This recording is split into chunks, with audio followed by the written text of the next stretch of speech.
and this is a fact,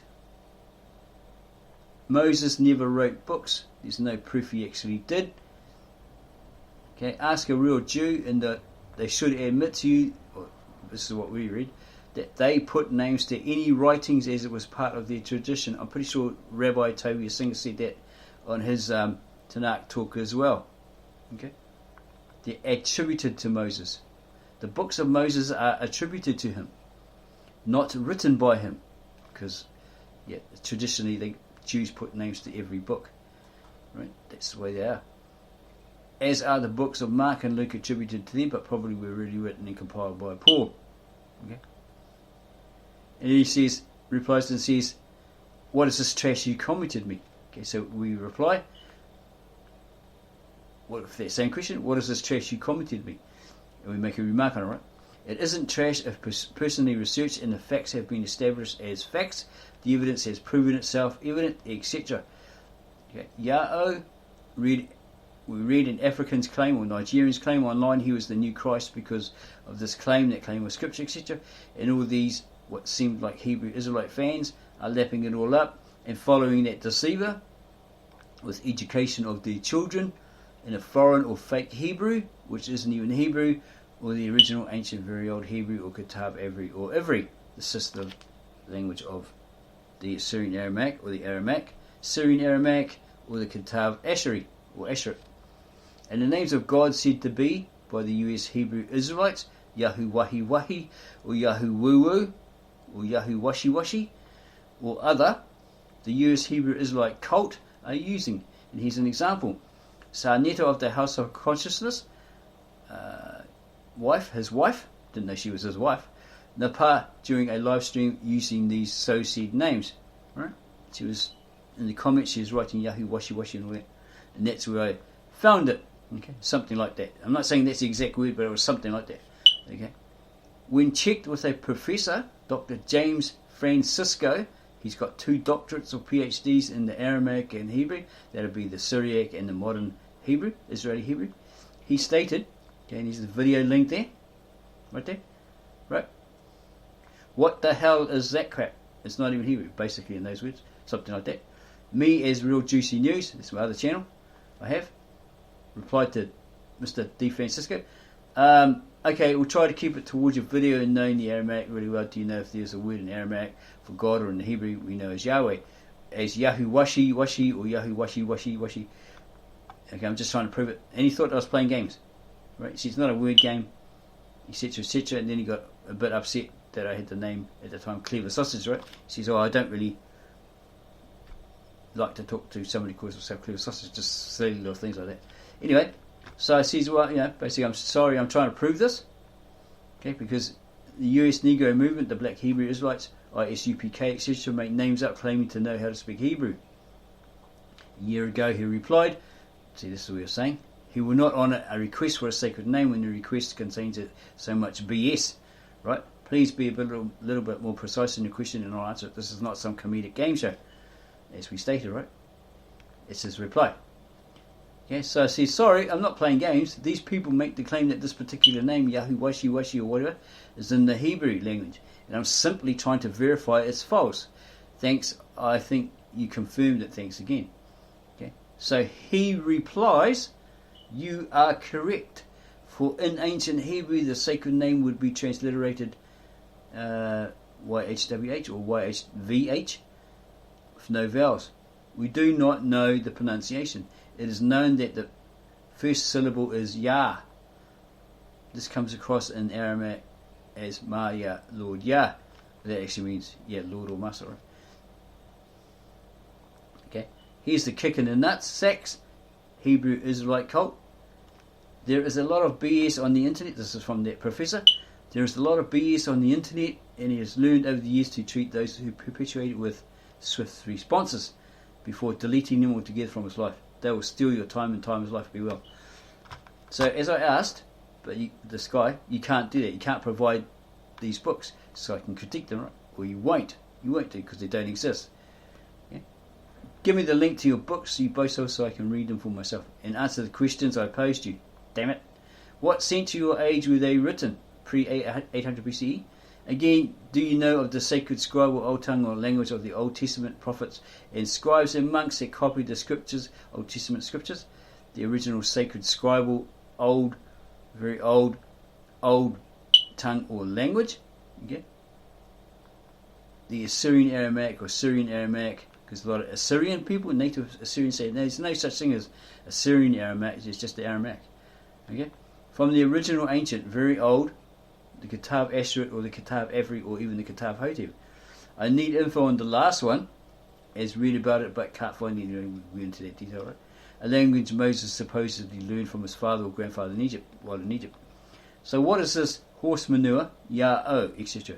If it's all true, please prove me or provide me with evidence of its ancient texts or even manuscripts verifying all below.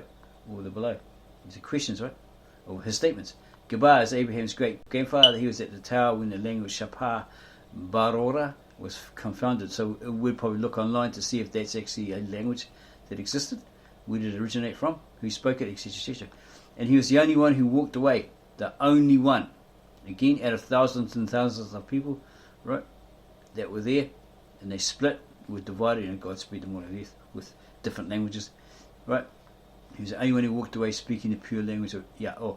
Well, according to the native-born Aramaic translator Victor in Alexander, God spoke Aramaic. He spoke it to the people. That's why they had that one language, and then they were given that other languages later, right? So it all derived from this ancient Aramaic. So no idea what this is, right? If it was the Aramaic, I don't know what the hell that is. Okay, and all this other stuff. Again, it sounds similar to the Mormons of Latter-day Saints of claims of the Nephites being also at the tower and having a manuscript saying this and that, who split at the same time. Okay, it's a fact as admitted by the Jews. Already covered these ones. The writings were attributed to Moses, as with the books of Mark and Luke attributed to them, but probably really written and compiled by Paul. And here's a fact. 7 out of the 13 letters written by Paul are actual letters by Paul. The others have been found and proven to be pseudepigrapha. Okay? Someone else is writing under an assumed name, trying to copy his style. Okay? Possibly pretending to be Paul. Not necessarily fake, they're just trying to copy his style, because if the guy's name was Reginald or Wally, well, no one will take him seriously, you know. So if he writes under the name of Paul, then they might pay attention, okay? Or he might just be simply trying to copy Paul's style to get noticed. Yet Paul, the Bible Paul, knew of fake letters floating around in his day, so put a key to knowing which were his and weren't in his letters. But the Ehrman, top theologian, right? You have to go find that speech, that lecture, that debate he did, where he states that. We at the Ministry of the Real Truth, this is what we're confirming to this guy, have honesty as our best policy, as our business policy, and channel policy, and we stand firm on chivalry, and we don't deal in or tell or on sell to others hype, fluff, and other sci-fi BS, as all other organised religions, denominations, movements, or cults such as the US Hebrew Israelites are or do. So what the hell is all that Ya'o trash you commented me? Yeah, they put here in the Egyptian Sabbatosis or Sabbatoses. Read it in Tacitus Histories, right? That's what it was called, and that's where it was taken from by these supposed people that were liberated from slavery, from bondage in Egypt, those of the Exodus. Okay, so Ya'o's sacred day is a disease. That's in reply to this guy. No, it's basically saying that the said Jewish day of remembrance of that Sabbath, or that particular day, or that period, and perhaps the real reason they were booted from Egypt, of which has been covered up in regards to the name derived from the ancient Egyptian word by the very own turncoat Jewish Roman historian Jospehus. Okay, he's saying, oh no, it's all rubbish. It's this guy's fantasy, his imagination, it's all rubbish, it's not true. Right? Because you don't want that out there. Ooh, that's the reason why they got kicked out. Because they had pigs that were infected with a disease, and apparently they had a disease in the groin. Okay? Called that day the Sabbath, from the Egyptian word, sabatosis, but this is probably a Greek rendering of it. For that melody of bubos in their groin was named sabatosis by the Egyptians. And here's a link to that, or to this. Some historians have identified references to helminth worms and diseases in the Bible, but the relevant passages are open to several interpretations. Among the Egyptian medical papyri, the Ebers papyrus refers to intestinal worms, and these records can be confirmed by the discovery of calcified helminth eggs and mummies dating from 1200 BC. Amenhotep could not sustain their attack and fled into Ethiopia, etc., etc. The people of the Jews being leprous and scabby, that's their ancestors in the Exodus, and subject to certain other kinds of distempers in the days of Bocchoris, king of Egypt, fled to the temples. He's mentioned in Tacitus' book of histories, book 5. King of Egypt fled to the temples and got their food there by begging. As the numbers were very great, they were fallen under these diseases. These arose a scarcity in Egypt. Hereupon Bocchoris, the king of Egypt, sent some to consult the oracle of Jupiter, Hammon, about his scarcity. The god's answer was this, that he must purge his temples of impure and impious men by expelling them out of those temples into desert places. But as to the scabby and leprous people, he must drown them and purge his temples, the sun having an indignation at these men being suffered to live, and by this means the land will bring forth its fruits. Return to its glory, right? And he orders, after getting the info from the oracles, he calls for the priests and the attendants upon the altars in order them to make a collection of these impure people and to deliver them to the soldiers to carry them away into the desert, but to take the leprous people and wrap them in sheets of lead and let them down into the sea. Hereupon the scabby and leprous people were drowned, and the rest were gotten together and sent into desert places in order to be exposed to destruction. In this case they assembled themselves together and took counsel what they should do, and determined that as the night was coming on they should kindle fires and lamps and keep watch, and that they also should fast the next night and propitiate the gods in order to obtain deliverance from them. On the next day there was one Moses who advised them that they should venture upon a journey and go along one road until they should come to places fit for habitation. He charged them to have no kind regards for any man, nor give good counsel to any, but always to advise them for the worst, and to overturn all those temples and altars of the gods. They should meet with the rest, commended what he had said with one consent, and did what they had resolved on, and so travelled over the desert. In the Tacitus histories, he says basically Moses said, have no regard for any man or any god. It's all upon yourself, sort of thing. You got to sort it out. It's a problem. You got to sort out that, hinting at that sort of thing, right? He's examining the real Egyptian history of the Hyksos, because originally the Hyksos were there, right? And today's theologians or historians, or whatever, they can't pinpoint exactly who they were. They assumed they might have been like Assyrians or some other people, right? Maybe Hittites or something like that. Right? They can't determine exactly who they were. But these Jews, these Israelites, these Hebrews, etc., they all say, "Oh, that's the Jews, that's us, Israel." Because look, there's a relief up there. Oh, look, it's got the chariot. Oh, look, that looks like an Israelite. Okay, to verify their scriptures, aren't they? Right? Okay, to verify that they were there. Okay. The whole of Egypt was once plagued by a wasting disease which caused bodily disfigurement. So Pharaoh Bocchoris, Greek for Bakenranef, ruled 718 to 712 BC, went to the oracle of Hammon to ask for a cure, and was told to purify his kingdom by expelling the victims to other lands as they lay under a divine curse. Some more information there. Tacitus the Histories. In one account, a number of writers concur that when Egypt, there's the people telling him, he wasn't actually there, was he? That when Egypt was overrun by a pestilence disease, contaminating living bodies and very foul to behold, Bocchoris the king applying for a remedy to the oracle of Jupiter, Hammon was ordered to purge his kingdom and to remove into another country that generation of men so detested by the deities, by the gods.